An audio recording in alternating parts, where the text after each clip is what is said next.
우리가 계속해서 솔로몬의 잠언에 이어서 오늘은 전도서의 내용을 보려고 합니다. 전도서도 역시 솔로몬 왕이 지었어요. 그러고 보니까 성경에 솔로몬 왕이 지은 책이 2권이나 있지요.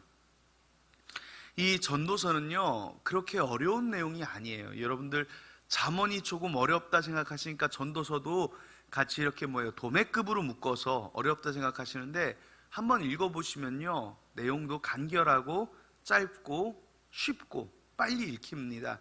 왜냐하면 이 전도서는요, 솔로몬 왕의 간증집이에요. 간증집. 이걸 읽어보면 솔로몬 왕이 살면서 느꼈던 자신의 신앙과 삶의 내용을 어떻게 간증하는지를 읽으면서 쉽고 또 간단하게 그 인생에 대한 통찰을 얻을 수 있게 됩니다. 이 전도서의 내용을 이해하기 위해서 우리가 먼저 솔로몬 왕의 인생을 조금 함께 살펴보기를 원합니다. 솔로몬 왕은요, 아버지가 일단 다윗 왕입니다. 다윗 왕은요, 이스라엘 역사에서 최고의 왕으로 뽑는 사람입니다. 그래서 메시아도 다윗의 자손이다 말할 정도로 다윗은 이스라엘 역사에서 절대 빼놓을 수 없는 왕이에요. 그런데 문제는 이 솔로몬의 출생입니다.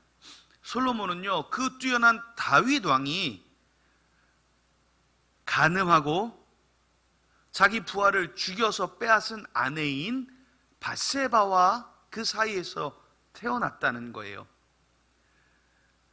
그래서 이것이 솔로몬에게는 약간 부정적인 모습으로 나타날 수 있습니다. 또한 그는 어렸을 때부터 수많은 이복 형들과의 왕권 다툼에 살아남아야 했습니다. 솔로몬은 특별히 다른 형제들보다 많이 어렸어요. 다른 형제들은 다윗이 도망자 시절부터 태어나던 자녀들이었던 반면에 솔로몬은 다윗이 이스라엘의 왕이 되고 그 뒤에 한참 뒤에 태어났어요. 그래서 이복 형들과 나이 차이가 많았습니다. 그래서 형들이 왕권을 노릴 때 솔로몬은 그 무엇도 할 수가 없었어요. 마지막에 이르러서는 그의 이복 형제가 왕으로 스스로 등극하며 대장군 요압의 힘을 빌려서 왕위를 세울 때 솔로몬은 다윗의 도움으로 왕위에 오르게 됐습니다. 그리고 자신의 이복 형을 죽이고 요압 장군을 죽이며 숙청을 단행했어야 합니다. 이제 왕이 돼서 솔로몬은 자신의 왕권을 공고히 해야 되는데 조금 나이가 어렸어요. 그래서 아버지의 유산으로 물려받은 강대한 나라 이스라엘의 왕권을 공고히 세우기 위해 그는 대공사에 들어갑니다. 바로 성전 공사입니다. 13년간에 걸친 이 성전 공사를 단행하며 솔로몬은 자신의 통치의 기반을 다져갑니다. 그리고 10수년에 걸친 대공사인 성전공사를 마침으로 신정국가인 이스라엘의 신앙을 굳건하게 세울 수 있었습니다. 그리고 그곳에서 1000번제를 하나님 앞에 드립니다. 자신의 모든 왕권을 통하여 하나님 앞에 드릴 수 있는 가장 성대한 예배를 드린 것이지요.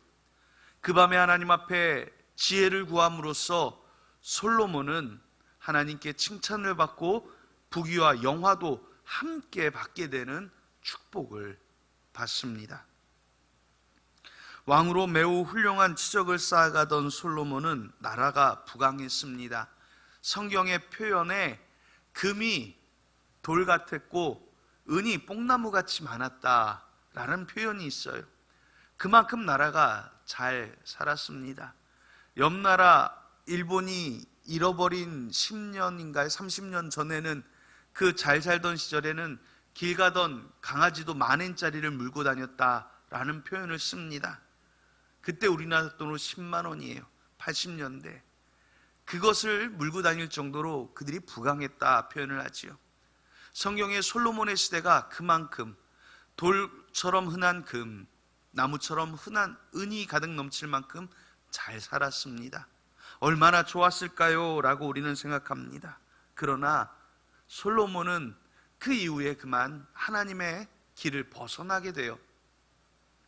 솔로몬은 이 부강한 나라를 안정시키기 위해, 나라가 안정되게 하기 위해서 뭘 택하냐면 통혼 정책을 펼칩니다. 이웃 나라들과 결혼을 하는 거예요. 우리나라에도 그런 왕이 하나 있었습니다. 여러분들이 잘 아시는 우리나라는 모든 왕은 다 최수종 씨 아니면 유동근 씨죠. 예. 최수종 씨가 했던 걸로 제가 기억하는데 왕건이었습니다. 왕건이 몇 번 결혼했냐면 29번을 결혼했습니다. 29번을 결혼하면서 호족들과의 혼인을 통해 동맹을 맺었고, 그렇게 탄생한 나라가 고려였거든요. 이와 마찬가지로 솔로몬도 이웃 나라들과 결혼을 많이 합니다. 그러면서 각 나라의 공주들을 부인으로 맞아들였는데, 이게 솔로몬 인생의 악수가 됩니다. 이 공주들이 오면서 각각 자기 나라에 무엇을 가지고 와요? 우상들을 가지고 들어옵니다. 그리고 이 우상들이 곧 이스라엘에 퍼져나가게 되었고, 이스라엘은 성전 완공 직후에 우상 숭배하는 나라가 되어버립니다.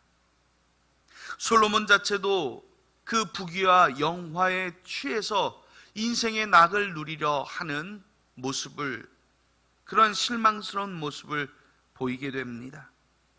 지혜와 부귀 그리고 모든 것이 완벽할 것 같았지만, 그 모든 것을 섭렵한 솔로몬은 결국 자신의 인생이 망가졌음을 자각하게 돼요.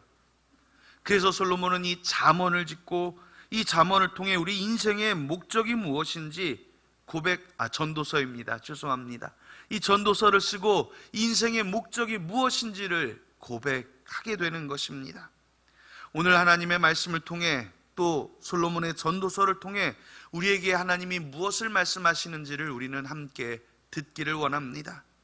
첫째로, 인생의 지혜를 주시는 하나님을 우리는 기억해야 할 것입니다.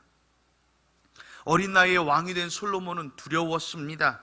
그래서 하나님 앞에 1000번제를 드림으로, 간절함으로 하나님 앞에 나갈 때 하나님은 그의 마음을 알아주셨고 그를 만나 주셨습니다. 지혜를 구하는 그의 답변에 하나님은 그에게 부귀와 영화도 함께 주시겠다고 약속하셨던 것입니다.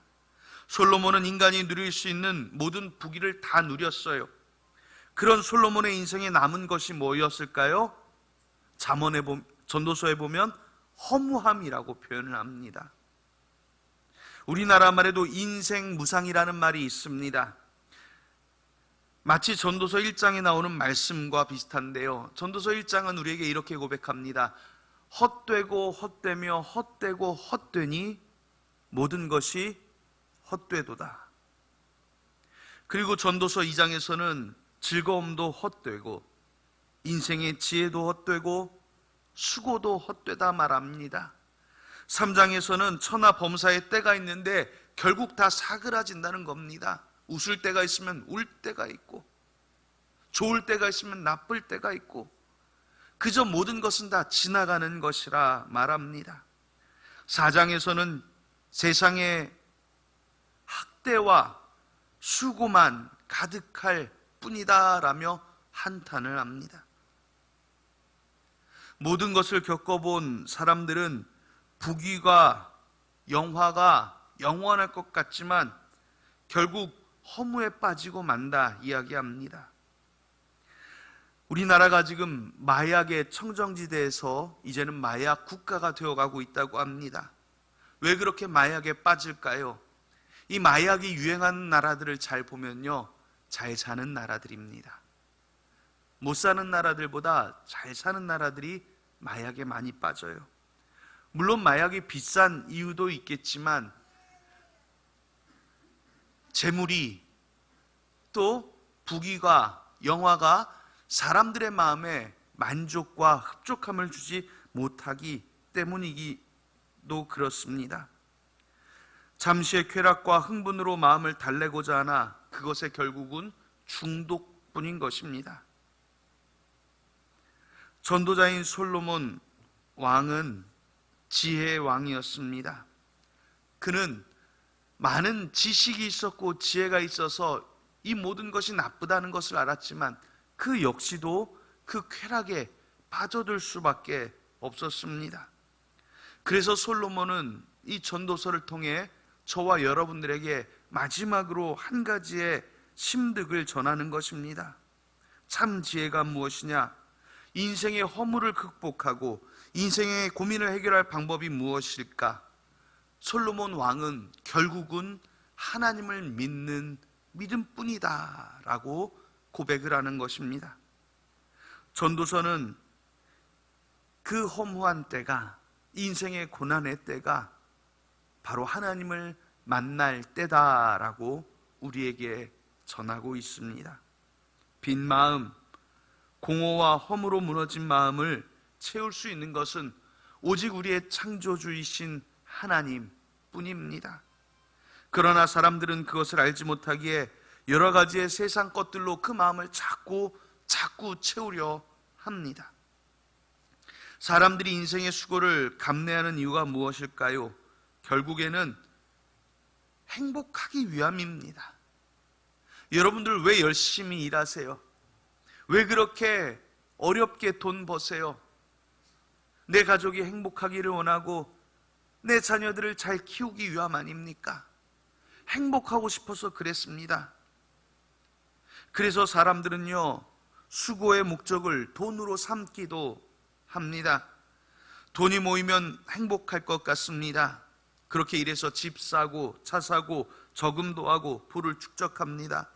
목적을 가지고 돈을 모으는 일에 혈안이 되어 인생의 시간들을 쏟아 붓지만 결국 인생은 공수래 공수거라 말하며 떠나가게 됩니다. 죄송합니다. 인생을 낭비한 것입니다.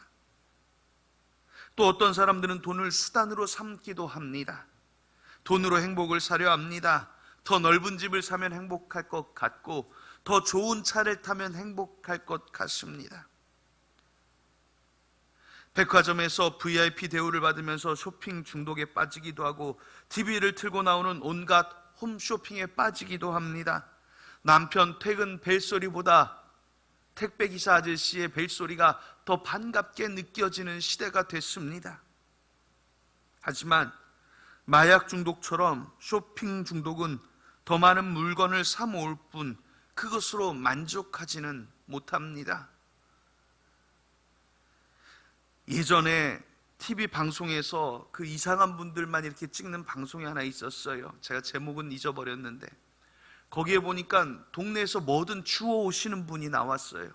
얼마나 주워 오시는지 그분 집에 들어갔더니 방 2개가 빌라인데 쓰레기로 가득 찬 거예요. 아니 천장까지 가득 찼어요. 발 디딜 틈이 없는 게 아니라 방을 그냥 가득 밀어 넣어서 채웠어요. 부엌에 화장실에 거실에 어디고 다 온갖 쓰레기와 잡동사니가 가득합니다. 그래서 그 집을 이 방송팀이 청소를 해주었더니 5톤 트럭으로 2대 분량이 나왔어요. 그러니까 집에 있는 쓰레기가 몇 톤이에요? 10톤입니다. 어마어마한 쓰레기가 나왔어요.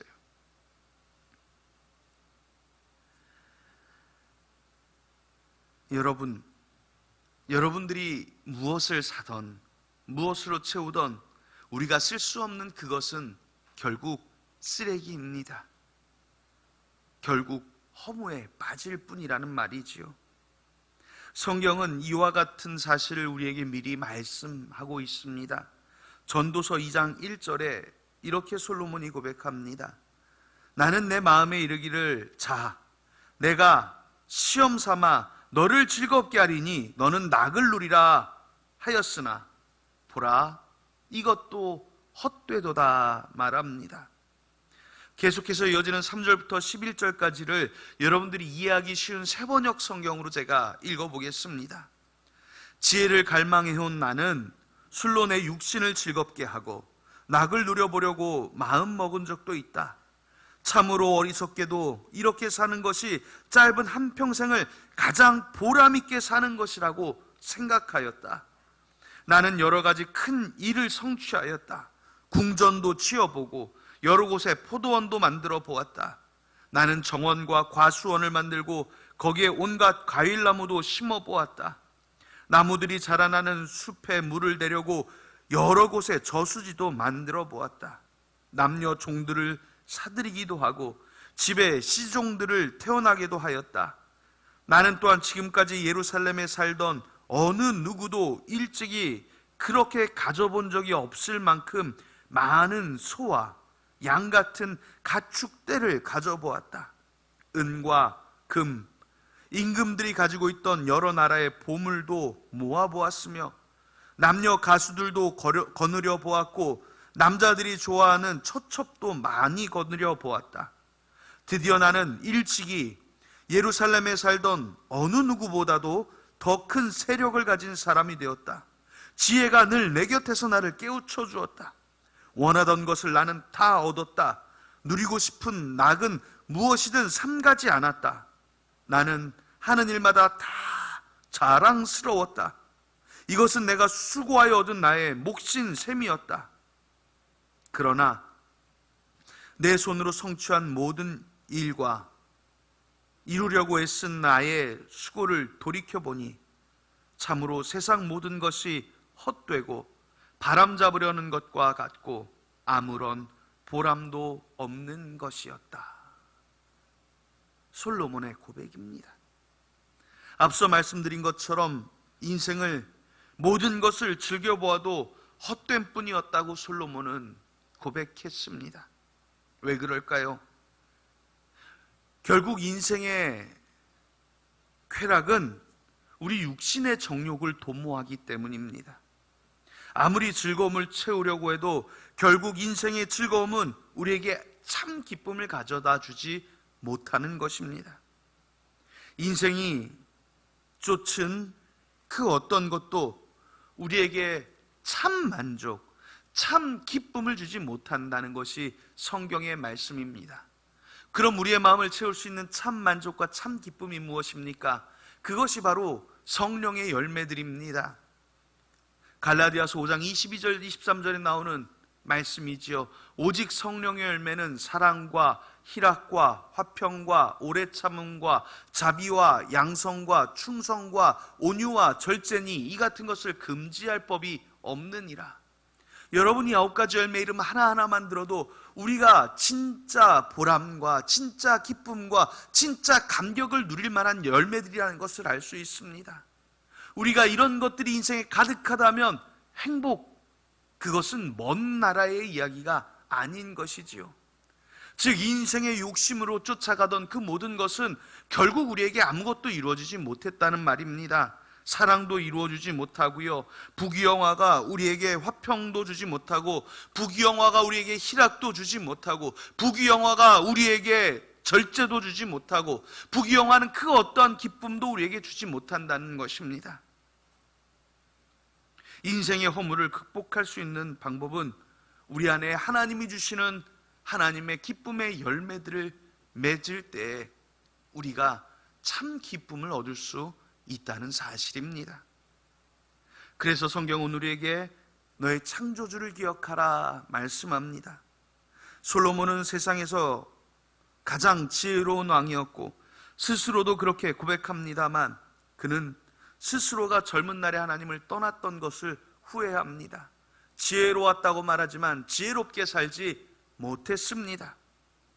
그래서 전도서의 결론부에 솔로몬은 말씀합니다. 우리가 오늘 12장 1, 2절을 읽었는데요, 요 바로 앞장이 11장 9절, 10절부터 시작하는 이 전체가 바로 결론부입니다.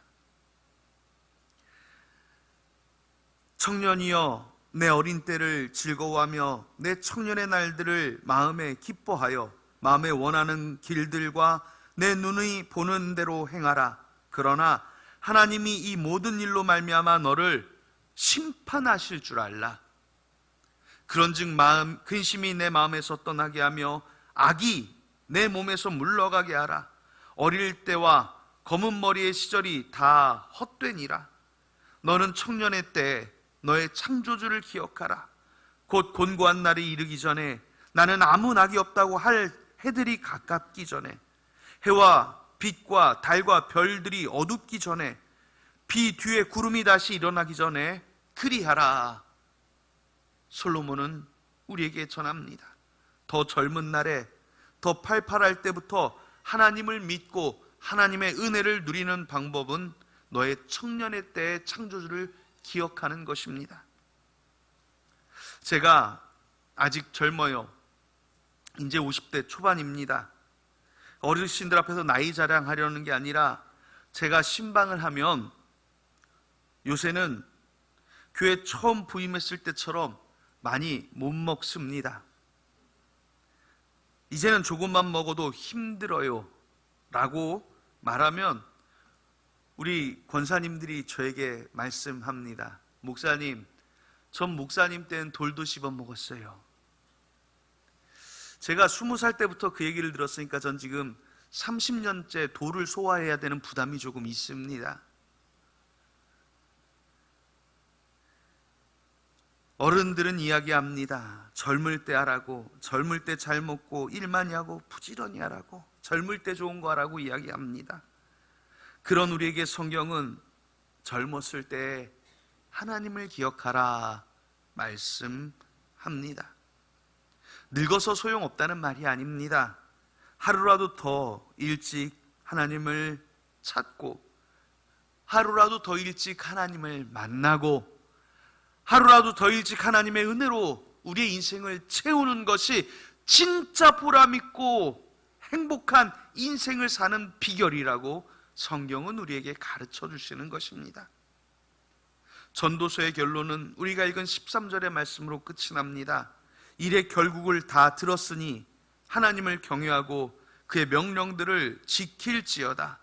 이것이 모든 사람의 본분이니라 말씀합니다. 여러분들의 본분이 무엇입니까? 학생의 본분은 공부를 하는 것이고 군인의 본분은 나라를 지키는 것입니다. 우리 인생의 본분은 하나님을 경외하고 그 명령들을 지키는 것입니다. 거기에 참 기쁨과 참 평안, 그리고 감사와 은혜가 있습니다. 세상이 채워줄 수 없고, 세상이 위해줄 수 없고, 세상이 도와줄 수 없는 그것, 오직 하늘로서 내리는 은혜만이 우리 안에 참 기쁨으로, 참 위로로 가득 차게 되는 것입니다. 하나님으로부터 은혜를 받고 체험을 받을 때 우리는 사랑을 받는다는 것을 확신할 수 있습니다. 우리 마음에 그 사랑으로 인한 기쁨이 넘칩니다. 그리고 그 기쁨은 저와 여러분들의 삶에 그 어떤 고난도 흔들리지 못하는 평안을 가져다 줄 것입니다. 그리고 하나님을 기다리는 인내를 우리에게 주고 하나님을 향한 충성과 온유와 절제의 열매를 맺게 되며 양선과 자비의 마음으로 세상을 살아갈 수 있게 도와줍니다. 성령의 열매를 맺는 것은 우리가 노력하는 것이 아니라 하나님이 여러분들에게 주시는 하늘의 위로와 하늘의 응답인 것입니다. 오늘 설교를 마치겠습니다. 오늘 주의 말씀을 듣는 모든 분들은 일의 결국을 다 듣고 아는 분들이지요. 복 받으신 분들입니다. 여러분들은 모두 복 받은 성도인 줄로 믿으시기 바랍니다. 그러므로 우리는 주신 바 이 축복을 절대로 놓치지 않아야 할 것입니다. 꼭 붙들고 평생 살아가야 할 것입니다. 그리고 이제 이 지혜를 깨달았다면 이 전도서의 참 지혜를, 인생의 지혜를 깨달았으니 가르칠 수 있어야 합니다. 솔로몬은 자신을 전도자라고 칭합니다. 코엘렛이라고 말하는 이 말을 전도자라고 우리는 번역을 합니다. 우리도 솔로몬과 같은 참 지혜를 받았습니다. 저와 여러분들이 솔로몬보다 어리석지 않아요. 솔로몬이 세상에서 가장 지혜로웠지만 우리는 그 지혜를 받았으니 우리가 솔로몬보다 더 지혜로운 사람들이지요. 그러면 이제 깨달은 우리가 이 전도자가 되어 이 지혜를 전해야 할 것입니다. 오늘도 주의 말씀을 듣고 살아가는 여러분들, 복받은 여러분들, 주의 말씀과 성령의 은혜로 영과 마음을 채우신 우리 사랑하는 성도 여러분들, 이제 세상을 향해 담대히 나아가십시오. 나가서 주께서 맺게 하시는 성령의 열매로 삶의 참 행복을 찾아 살아가십시오. 말씀대로 세상에 헛된 것이 아니라 주의 열매들로 행복을 누리며 살아가는 예본의 성도들이 되시기를 예수님의 이름으로 축원합니다. 기도하겠습니다. 하나님, 오늘도 세상의 모든 헛된 것들을 내려놓고 주 앞에 나왔습니다. 사랑하는 성도들, 주 앞에 엎드려 간구하오니 이 시간도 임재하여 주시고 주 앞에 기도하는 마음마다 하늘의 은혜와 축복으로 채워 주셔서 성령의 열매로 마음에 은혜 가득 넘쳐 살게 하여 주시고 인생의 모든 헛된 것들을 물리치며 허물을 이겨내며 참된 진리이신 하나님과 함께 우리의 남은 인생을 행복하게 살게 하여 주시옵소서. 사랑하는 성도들의 삶마다 주께서 은혜 주시고 축복으로 응답하여 주시기를 예수님의 이름으로 기도하옵나이다. 아멘.